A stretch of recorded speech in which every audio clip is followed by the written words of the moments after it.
Здравствуйте, это «Актуальный разговор» в студии Кабарлар. И сегодня мы будем говорить об общереспубликанском тестировании. Тема, как вы понимаете, очень актуальная.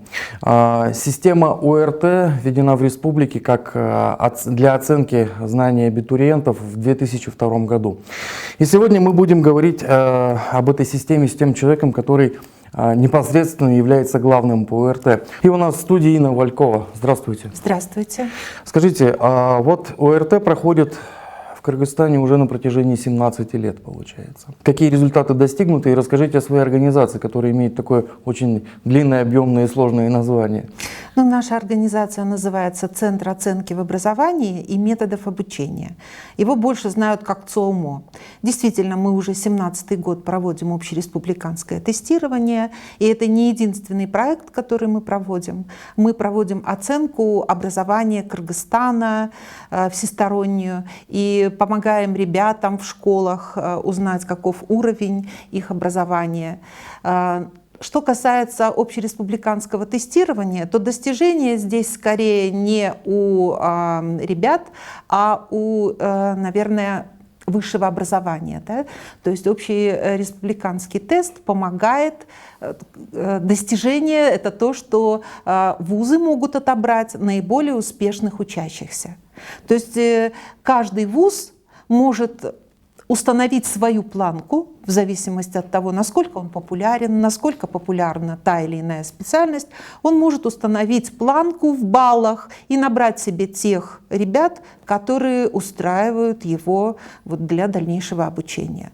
Что касается наших участников тестирования, то основная задача, конечно же, дать им равные условия для поступления в вузы. Сделать эти условия справедливыми, честными, прозрачными, понятными и таким образом дать возможность успешно подготовиться к этому дню и спокойно сдать тестирование. Скажите, а вот противников ОРТ сейчас много? В разное время высказывались разные мнения об этой системе. Ну, сейчас я не скажу, что есть противники какие-то постоянные, да? То есть все поняли, что ОРТ — это хорошо, это понятно, это очевидно, видно результаты сразу, это честно и прозрачно. Но когда проходит ОРТ, то, естественно, противниками становятся все те, кто не добрал баллов. Да? То есть вот как только получают люди результат, у нас полстраны за нас и полстраны против нас. Нет, а если говорить о самой системе, о самом подходе, потому что кто-то ратует за возвращение советской системы приема в вузы через конкретные экзамены по профильным предметам и так далее. В принципе, конечно, ни одной совершенной системы нет. Никакая система приема вузов не может быть совершенной. В частности, те же самые вузы, когда они принимают как экзамен. Да? Предположим, что все честно. Хотя у нас было все тогда совсем не так, да? Когда вводилось общереспубликанское тестирование. Но предположим, все честно. Тем не менее, ты заходишь на экзамен, и у экзаменатора есть определенное настроение. Он устал или не устал. Тебе нравится... То есть какие-то взаимоотношения, да, то есть вот ты ему безразличен, или ты резко ему не нравишься, как ты одет, как ты себя ведешь и прочее. Или наоборот, вот девочка с бантиками, вот хорошая, вот, наверное, отличница. Это одно, то есть субъективный элемент. Другое дело, что очень многие ребята, скажем, вытащив какой-то билет, говорят: я вытащил именно тот билет, который я знал или который я не знал. А в тесте 150 вопросов по разным частям. Да? То есть, не знаешь ты это, значит, ты знаешь это. А не знаешь ты это, значит, ты еще вот здесь можешь себя показать. На 150 вопросах ты можешь показать, что ты знаешь. А вот на одном-двух вопросах тебе, конечно, это сделать. Но это еще и важный элемент борьбы с коррупцией. Это важнейший элемент борьбы с коррупцией. И вот здесь я могу сказать, почему именно независимая тестовая служба. Потому что оказать давление гораздо сложнее, и практически это еще еще не удалось за 17 лет, нежели на государственные, да, органы.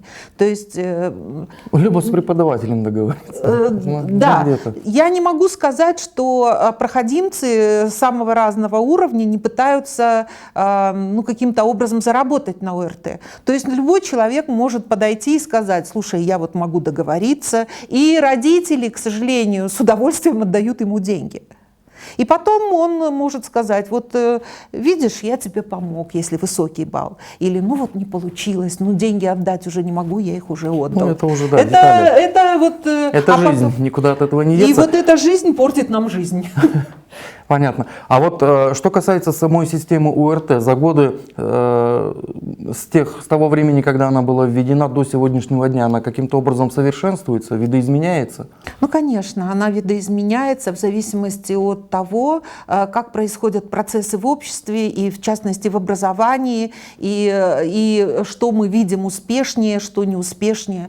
Ну, в частности, в первый год у нас отсутствовала регистрация вообще. То есть кто пришел, тот пришел. Мы увидели, что это плохо. Да? Была введена очень такая простая, доступная система регистрации. Регистрируешься по месту учебы, либо по месту жительства в РайОНО, и там же получаешь все результаты, получаешь уведомления, все, что необходимо, все время ты получаешь прямо дома. Потом к тебе домой приезжает бригада администраторов, которая тебя принимает этот тест. И результат тебе тоже домой почти А не было привозят. таких случаев, чтобы вузы, например, капризничали и не хотели принимать абитуриентов уже с необходимым количеством баллов, которые они все-таки проходили порог? Вузы не капризничают, вузы хотят принять хороших абитуриентов. Да? То есть есть такое понятие, как ранжир баллов. И естественно, что по ранжиру баллов они обязаны принять самые высокие баллы. Это если, например, человек получил проходной балл, у него неплохой, ну, скажем, 170, но на эту специальность пришли люди с более высокими баллами, то пройдут, конечно, те, которые получили более высокие баллы. Да? Что касается начавшейся сейчас кампании по сдаче ОРТ, чем она отличается от предыдущих и что происходит в данное время? В данное время прошел первый этап тестирования. То есть вся страна, она делится на два этапа. Не по регионам, а прям каждый регион делится на две части. Да? Первый этап закончился, он состоял из основного теста и предметных тестов. Позавчера был основной тест, вчера был предметный тест.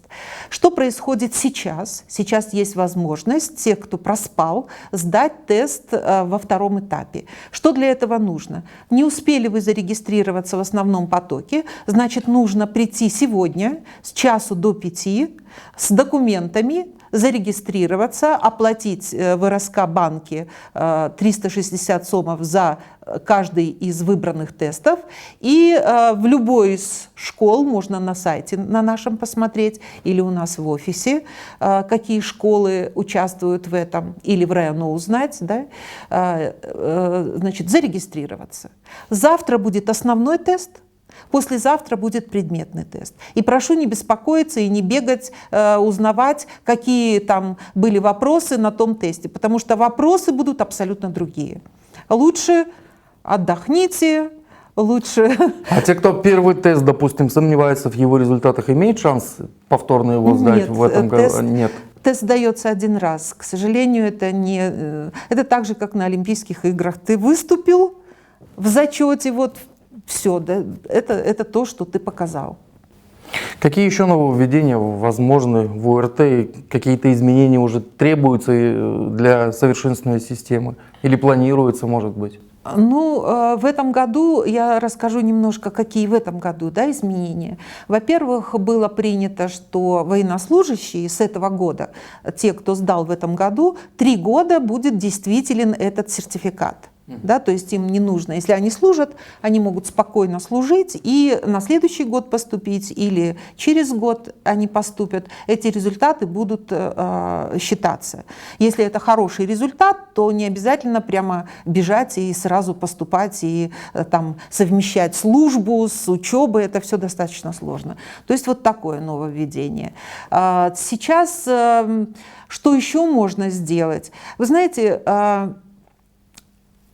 на самом деле любое нововведение в общереспубликанское тестирование, оно чревато тем, что кто-то об этом не узнает. Да? Поэтому нововведение нужно вводить очень постепенно. Сам тест устраивает, он хороший.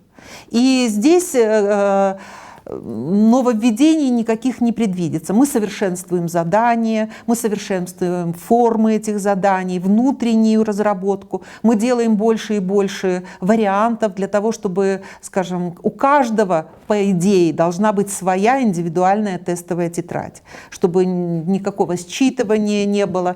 Вот, ну, на это нужны деньги, естественно. Мы ищем эти деньги.